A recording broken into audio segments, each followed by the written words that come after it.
Study IQ IAS, अब तैयारी हुई अफोर्डेबल। दोस्तों, अप्रैल के महीने में इंडियन स्टार्टअप्स के लिए बुरी खबर सामने आई। इंडियन इकोनॉमी से एक भी नया यूनिकॉर्न देखने को नहीं मिला, जबकि पिछले साल हर महीने इंडिया से एक नया यूनिकॉर्न निकला था। यूनिकॉर्न यानी ऐसा स्टार्टअप जिसकी वैल्यूएशन $1 बिलियन या उससे ज्यादा की हो। रिपोर्ट्स के मुताबिक इंडियन स्टार्टअप्स में इन्वेस्टमेंट पिछले साल के मुकाबले 15% कम हो चुकी है।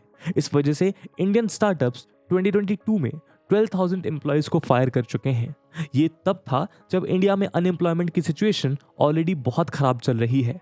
2018 में यूपी पुलिस में मैसेंजर की पोस्ट के लिए रिक्रूटमेंट अनाउंस किया गया। इस पोस्ट के लिए एजुकेशनल क्वालिफिकेशन क्लास 5th पास सेट की गई थी। 62 वैकेंसीज के लिए 1 लाख से ज्यादा लोगों ने अप्लाई किया। लेकिन हैरानी की बात तो यह है कि इसमें से 3700 PhD holders, 28,000 post graduates, 50,000 graduates इस सूची में शामिल हैं। ये किस्सा जीता जागता उदाहरण है इंडिया में अनएम्प्लॉयड यूथ की डेस्परेशन का। इसी तरह रिसेंटली मध्य प्रदेश में 15 लो स्किल्ड गवर्नमेंट जॉब्स के लिए 10,000 से ज्यादा जॉबलेस यंग लोग अपीयर हुए। इसमें से ज्यादातर लोग इन जॉब्स के लिए ओवर क्वालिफाइड थे, including post graduates, engineers, MBAs और कुछ ऐसे लोग जो जज और सिविल सर्वेंट जैसे कोवेटेड पोस्ट के लिए तैयार कर रहे थे।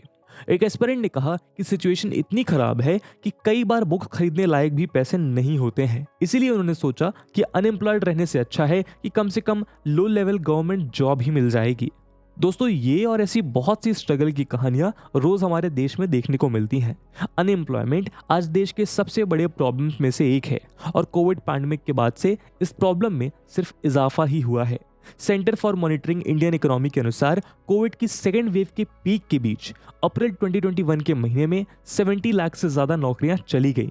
साथ ही ऑक्सफैम के डेटा के अनुसार पैंडेमिक के दौरान इंडिया में 84% हाउसहोल्ड्स ने इनकम में डिक्लाइन एक्सपीरियंस किया। आज पोस्ट पैंडेमिक सिचुएशन में ये जॉब्स अपने पुराने लेवल तक रिकवर नहीं हो पाए हैं। इनफॉर्मल और डेली वेज एम्प्लॉयमेंट तो छोड़िए, CMIE के अनुसार इवन सैलरीड जॉब्स श्रिंक हो चुके हैं। बहुत सी फर्म्स ने पैंडेमिक के बहाने अपनी कॉस्ट रिड्यूस करने के लिए अपनी वर्कफोर्स ट्रिम कर ली है। आज पैंडेमिक के बैकफुट पे जाने और वैक्सीनेशन नंबर्स में इंप्रूवमेंट होने के बाद भी अनएम्प्लॉयमेंट की सिचुएशन में डिटोरेशन ही देखने को मिल रहा है। आने वाले दिन जॉब एस्पिरेंट्स के लिए तो टफ होने ही वाले हैं, लेकिन एम्प्लॉयड लोगों के लिए अपनी नौकरी बचाना भी मुश्किल हो सकता है। दोस्तों, आज इस वीडियो में हम बात करेंगे देश की एम्प्लॉयमेंट सिचुएशन की बिगड़ती हालत की। आपको बताएंगे कि क्या मेन रीजंस हैं जिनकी वजह से अक्रॉस सेक्टर्स ऑफ इकोनॉमी ज्यादातर लोगों की जॉब्स खतरे में हैं। साथ ही बात करेंगे कि गवर्नमेंट इस सिचुएशन को इंप्रूव करने के लिए क्या कदम उठा रही है।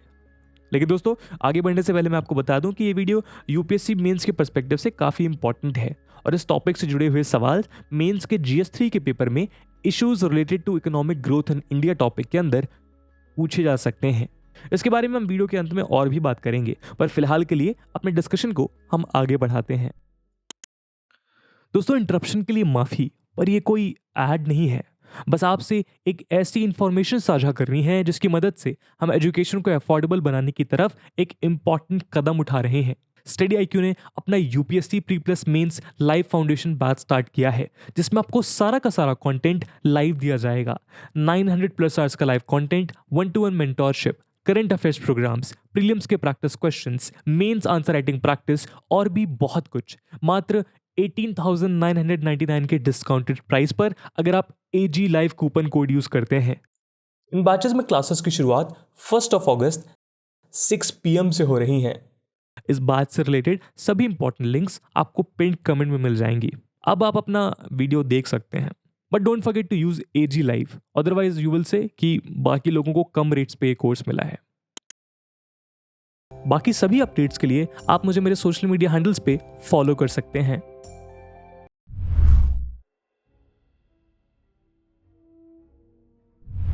दोस्तों, एम्प्लॉयमेंट के एरिया में देश अपने सबसे टफ दौर से गुजर रहा है। हर साल इंडिया में करीब 12 लाख लोग वर्कफोर्स में एंटर होते हैं।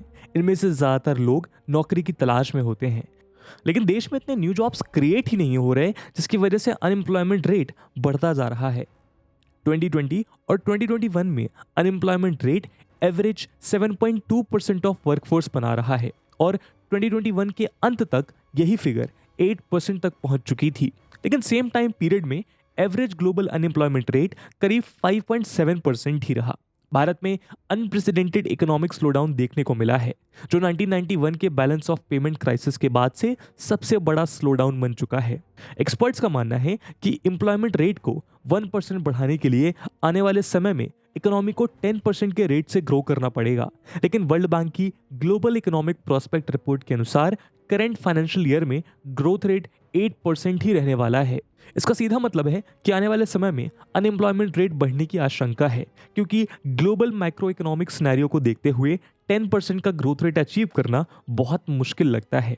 अनएम्प्लॉयमेंट की समस्या तो है ही, लेकिन डेटा की माने तो करेंटली एम्प्लॉयड वर्कफोर्स की क्वालिटी ऑफ एम्प्लॉयमेंट में भी डिटोरेशन देखने को मिल रहा है। पीरियोडिक लेबर फोर्स सर्वे के 2020 के Q3 डेटा की माने तो रेगुलर सैलरीड जॉब्स के परसेंटेज में गिरावट देखने को मिली है। Q3 में salaried jobs 48.7% of total jobs थी, जबकि लॉकडाउन के दौरान Q1 में 52.7% of jobs regular salaried jobs थे। सबसे बड़ा नुकसान फीमेल वर्कफोर्स पार्टिसिपेशन में देखने को मिला है, जो ऑलरेडी मेल पार्टिसिपेशन से बहुत कम है। इस डेटा को देख के ये पता लगाना मुश्किल नहीं है कि अनएम्प्लॉयमेंट की ऑलरेडी बुरी हालत आने वाले दिनों में और ज़्यादा खराब होने वाली है। लेकिन पैंडेमिक अपने वीकेस्ट स्टेज में होने के बावजूद एम्प्लॉयमेंट सिनेरियो में इंप्रूवमेंट देखने को आखिर क्यों नहीं मिल रहा है? इस सवाल का जवाब छुपा है डोमेस्टिक और इंटरनेशनल इकोनॉमिक सिचुएशन में। इसे डिटेल में समझने के लिए इकोनॉमी के डिफरेंट सेक्टर्स की प्रॉब्लम्स जानना जरूरी है। आइए पहले बात करते हैं सर्विस सेक्टर की, जो एग्रीकल्चर के बाद इंडिया का लार्जेस्ट एम्प्लॉयर है। सर्विस सेक्टर पैंडेमिक के दौरान इकोनॉमी का वर्स्ट अफेक्टेड सेक्टर रहा। फाइनेंशियल ईयर 2020-21 में इस सेक्टर में 8.4% का कॉन्ट्रैक्शन देखने को मिला। हालांकि 2021-22 के फर्स्ट हाफ में इस सेक्टर में 10% से ज्यादा की ग्रोथ देखने को मिली। लेकिन बहुत से सब सेक्टर्स अभी भी पैंडेमिक से पहले के लेवल्स पर नहीं पहुंच सके हैं। कॉन्टैक्ट बेस्ड सब सेक्टर्स यानी ऐसे बिजनेसेस जिन्हें इकोनॉमिक एक्टिविटी के लिए लोगों के फिजिकल कॉन्टैक्ट में ही आना पड़ता है, अभी तक रिकवर नहीं कर पाए हैं। अगर इनके प्रमुख एग्जांपल्स देखें तो tourism, retail, hotel, entertainment and recreation जैसी एक्टिविटीज शामिल हैं। मिसाल के तौर पर कुछ ग्राउंड लेवल प्रैक्टिकल एग्जांपल्स लेते हैं। बहुत सी न्यूज़पेपर रिपोर्ट्स के अनुसार इंटरनेशनल वीजा इशुएंस में बहुत बड़ा बैकलॉग चल रहा है। साथ ही एविएशन प्राइसेस बढ़ने की वजह से टूरिज्म नंबर में गिरावट देखने को मिली है। जहां पैंडेमिक के पहले 5-6 लोगों का छोटा यूनिट 50 to 60,000 रुपीस की सेल कर लेता था, वही आज सेल्स बहुत नीचे गिर चुकी है। इसी तरह रिटेल ट्रेड सर्विस सेक्टर का सबसे बड़ा सब सेक्टर है, जो 3.7 करोड़ से ज्यादा लोगों को एम्प्लॉयमेंट देता है। पैंडेमिक के रिपीटेड वेव्स और लॉकडाउन के दौरान लोगों को लगी ऑनलाइन शॉपिंग की आदत की वजह से नॉन एसेंशियल रिटेल ट्रेड में जॉब लॉसेस देखने को मिल रहे हैं, क्योंकि मॉल्स और बड़े मार्केट्स में पहले जितनी भीड़ नहीं है। इस वजह से फ्रंट एंड स्टाफ के पास करने के लिए ज्यादा काम ही नहीं बचा। वर्क फ्रॉम होम के कारण बहुत से शहरों की माइग्रेंट पॉपुलेशन अब अपने होम टाउन से काम कर रही है, और साथ ही टूरिज्म के लो नंबर की वजह से शॉपिंग करने वाले क्राउड में भी गिरावट देखने को मिल रही है। रिटेल ट्रेड, जिसमें फिजिकल कांटेक्ट बहुत जरूरी है, गहरे संकट से जूझ रहा है। कोविड के नए वेरिएंट्स, बूस्टर डोज लेने वाले लोगों के ड्रॉपिंग नंबर्स और मंकी पॉक्स जैसी नई diseases high contact based service sector industries के लिए फर्दर बैड न्यूज ला सकता है।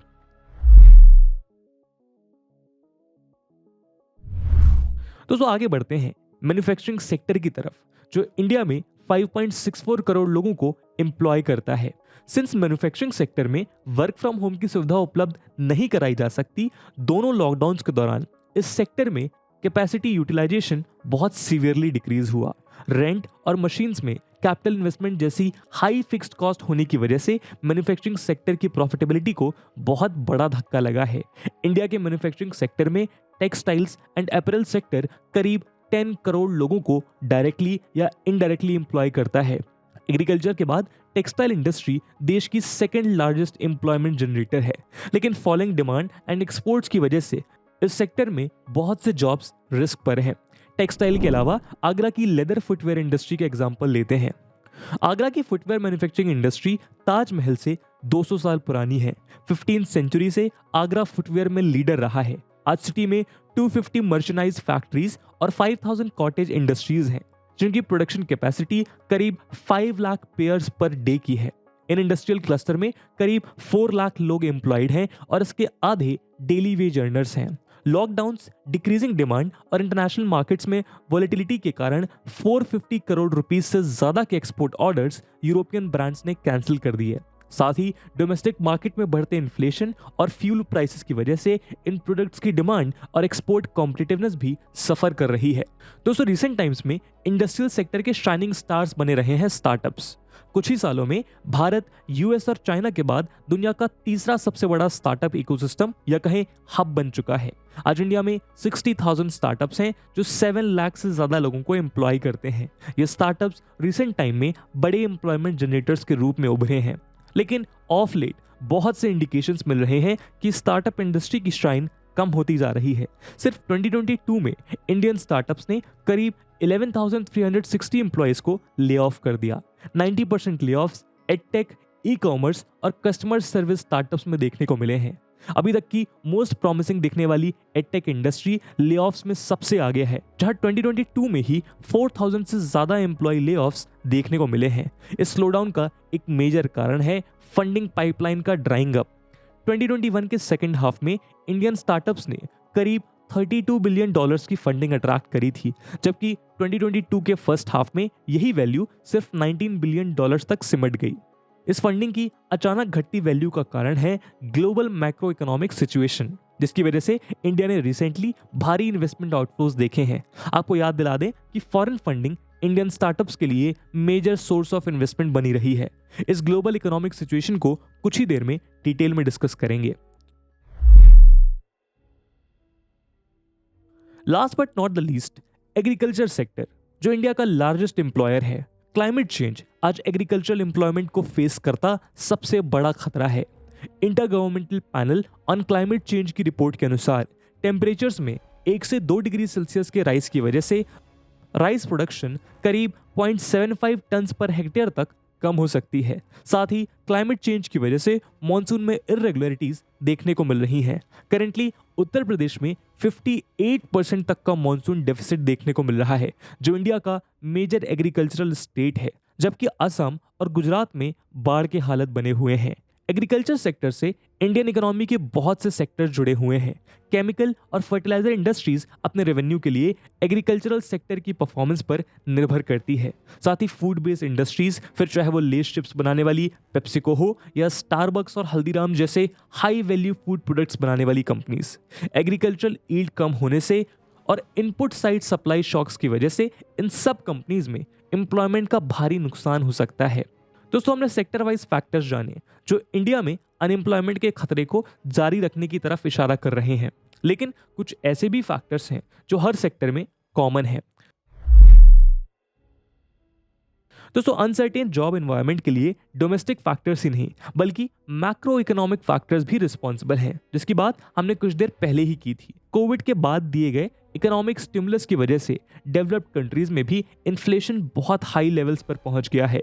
यूएस जैसी डेवलप्ड इकोनॉमी में इन्फ्लेशन 9% से ज्यादा चल रहा है, जबकि इंडिया में consumer price index based inflation continuously 7% से ऊपर चल रहा है। साथ ही यूएस के सेंट्रल बैंक फेडरल रिजर्व ने टेपरिंग की पॉलिसी अपनाना जारी रखा है। टेपरिंग का मतलब है इंटरेस्ट रेट्स को बढ़ाना, जिसकी वजह से इन्वेस्टर्स के लिए फंड्स लेना महंगा हो जाता है। इसके अलावा डॉलर की स्ट्रेंथनिंग के अगेंस्ट रुपी और दुनिया की ज्यादातर मेजर करेंसीज डिप्रिशिएट हो रही हैं। इन्फ्लेशन, करेंसी डिप्रिसिएशन और टेपरिंग की वजह से ग्लोबल इकोनॉमिक एनवायरनमेंट अनसर्टेन होता जा रहा है, जिस वजह से इन्वेस्टर्स अपने फंड्स को सेफ एसेट्स में इन्वेस्ट कर रहे हैं। Dollar denominated US government securities और गोल्ड एसेट्स ऐसी इन्वेस्टमेंट के एग्जाम्पल्स हैं। साथ ही दुनिया के ज्यादातर बड़े बैंक्स ने 2022 के एंड तक ग्लोबल रिसेशन का प्रेडिक्शन किया हुआ है। स्टार्टअप की फंडिंग में आए गिरावट और रुपये के डेप्रिसिएशन के पीछे मेजर रीजंस यही हैं कि अनसर्टेन टाइम्स में इन्वेस्टर्स अपनी इन्वेस्टमेंट्स सेफ एसेट में पार्क करना बेहतर समझते हैं। स्टार्टअप्स रिस्की इन्वेस्टमेंट माने जाते हैं और इस वजह से इंडियन स्टार्टअप्स की फंडिंग का हनीमून पीरियड अब खत्म होता दिखाई पड़ रहा है। साथ ही रशिया यूक्रेन वॉर की वजह से इकोनॉमिक अनसर्टेनिटी और फूड इन्फ्लेशन दोनों ही बढ़ती ट्रेजेक्टरी पर है। तो संकट के काले बादलों से घिरे एम्प्लॉयमेंट सिनेरियो के बीच उम्मीद की कुछ किरणें भी दिखाई दे रही हैं। बजट 2022-23 में सरकार ने प्लान्ड कैपिटल इन्वेस्टमेंट में बहुत बड़ा जंप दिखाया है। 10.68 लाख करोड़ रुपीस की कैपिटल इन्वेस्टमेंट प्लान की गई है, जो करीब 4.1% ऑफ जीडीपी के बराबर है। इस बढ़ती कैपिटल इन्वेस्टमेंट के कारण long term productive assets create होंगे, जैसे रोड्स, रेलवेज और पोर्ट्स। इन एसेट्स के क्रिएशन में तो एम्प्लॉयमेंट बढ़ेगी ही, लेकिन साथ ही ये इंफ्रास्ट्रक्चर एम्प्लॉयमेंट ड्राइवर्स के रूप में भी आगे आएंगे। साथ ही ड्रोन मैन्युफैक्चरिंग जैसे न्यू एरियाज में स्टेबल पॉलिसी और इन्वेस्टमेंट के साथ मैन्युफैक्चरिंग सेक्टर में भी एम्प्लॉयमेंट बढ़ने के आसार हैं। भारत को ड्रोन मैन्युफैक्चरिंग हब बनाने के लिए मिनिस्ट्री ऑफ सिविल एविएशन ने ड्रोन रूल्स को लिबरलाइज भी किया है। यूपी और तमिलनाडु में डिफेंस कॉरिडोर स्टैब्लिश किए जा रहे हैं। हाल ही में डिफेंस मैन्युफैक्चरिंग ने प्रॉमिस दिखाया है, जिसकी वजह से पिछले साल डिफेंस एक्सपोर्ट्स में देश ने रिकॉर्ड बनाया। फिलीपींस और मलेशिया जैसे देश ब्रह्मोस और तेजस खरीदने की दिशा में आगे बढ़ रहे हैं। साथ ही 14 सेक्टर्स में प्रोडक्टिव लिंक्ड इंसेंटिव स्कीम्स लाई जा रही है, जिसकी वजह से 60 लाख जॉब्स क्रिएट होने की उम्मीद है। दोस्तों, आज की इस वीडियो में हमने बात की भारत में बढ़ते अनएम्प्लॉयमेंट क्राइसिस की। कुछ स्टैट्स के थ्रू हमने जाना कि किस तरह अनएम्प्लॉयमेंट के नंबर्स बढ़ते जा रहे हैं। साथ ही फ्यूचर में एम्प्लॉयमेंट सिनेरियो को फेस करने वाले सेक्टर वाइज खतरों के बारे में भी जाना। सरकार इन सिचुएशन को इम्प्रूव करने के लिए क्या कदम उठा रही है, इस बारे में भी हमने चर्चा की। दोस्तों, हमें याद रखना चाहिए कि अनएम्प्लॉयमेंट एक बहुत ही सीरियस इशू है, जिसकी वजह से बहुत से देशों में सोशल अनरेस्ट देखा जा चुका है। साथ ही पॉसिबल है कि अनएम्प्लॉयमेंट की वजह से गवर्नमेंट जॉब्स में रिजर्वेशंस की अनरियलिस्टिक डिमांड उठने लगे, जिससे सोशल टेंशंस बढ़ सकती हैं। इसीलिए जरूरी है कि रोजगार के अवसर क्रिएट करके देश के यूथ को प्रोडक्टिव एरियाज में इन्वॉल्व किया जा सके। इस दिशा में पहला कदम है अनएम्प्लॉयमेंट का डेटा कंसिस्टेंटली और बिना लाग के रिलीज करना। Presently periodic labour force survey का डेटा 9 महीने से 1 साल के लैग के साथ रिलीज किया जाता है। साथ ही मैन्युफैक्चरिंग सेक्टर की ग्रोथ एम्प्लॉयमेंट क्रिएशन का सबसे बड़ा ड्राइवर हो सकती है। साथ ही अनसर्टेन फंडिंग सिचुएशन में इंडियन स्टार्टअप्स की यह जिम्मेदारी बनती है कि वे अपने बिजनेस मॉडल्स को रेजिलिएंट और सस्टेनेबल बनाएं और मार्केटिंग जैसे डिस्क्रिशनरी एक्सपेंडिचर्स को रिस्पॉन्सिबली मैनेज करें, जिससे टेम्परेरी शॉक के समय एम्प्लॉयज को ले ऑफ की नौबत ना आए। लेकिन स्टार्टअप्स पर अकेले जिम्मेदारी डालना भी सही नहीं है। गवर्नमेंट को इन वैल्यूएबल एसेट्स को बचाने के लिए क्रेडिट सपोर्ट, लोन रिस्ट्रक्चरिंग और क्रेडिट गारंटीज के रूप में स्टेप इन करना ही पड़ेगा। साथ ही ऐसे मुश्किल समय में गवर्नमेंट को ऐसे सिग्नल्स अवॉइड करने चाहिए जिनसे प्राइवेट सेक्टर के लिए अनसर्टेनिटी और बढ़े। For example, recently social media intermediaries के लिए आईटी रूल्स नोटिफाई किए गए थे, जिनके तहत ऐसी कंपनीज को मैसेजेस के सोर्स आइडेंटिफाई करने पड़ेंगे। बहुत सी कंपनीज सिग्नल कर चुकी हैं कि अगर ये रूल्स हटाए नहीं गए तो उन्हें इंडियन ऑपरेशंस को स्केल डाउन करना पड़ेगा, यानी मोर जॉब लॉसेस। उम्मीद है कि इंडियन गवर्नमेंट इन सभी विषयों पर ध्यान देगी और रेगुलेशन और इकोनॉमिक स्टेबिलिटी के बीच एक बैलेंस स्ट्राइक कर पाएगी। तो दोस्तों, आज के डिस्कशन के लिए इतना ही। और जैसा कि हमने वीडियो के पहले भाग में डिस्कस किया था कि इस वीडियो की इंपॉर्टेंस यूपीएससी मेंस में काफ़ी ज़्यादा है, और इसी इंपॉर्टेंस को देखते हुए एक सवाल हम आपके लिए छोड़कर जा रहे हैं, जिसको आपको कमेंट सेक्शन में आंसर करना है। And the question is, unemployment is a serious issue with social as well as economic repercussions for the nation. Discuss the threats posed by and the steps to counter this problem. And with this question, my friends, that's it for the video. I hope आपको video पसंद आई होगी, और अगर पसंद आई है तो अपने दोस्तों के साथ शेयर करना मत भूलिएगा। हम मिलते हैं अगले वीडियो में, तब तक के लिए जय हिंद, जय भारत। स्टडी IQ IAS, अब तैयारी हुई अफोर्डेबल।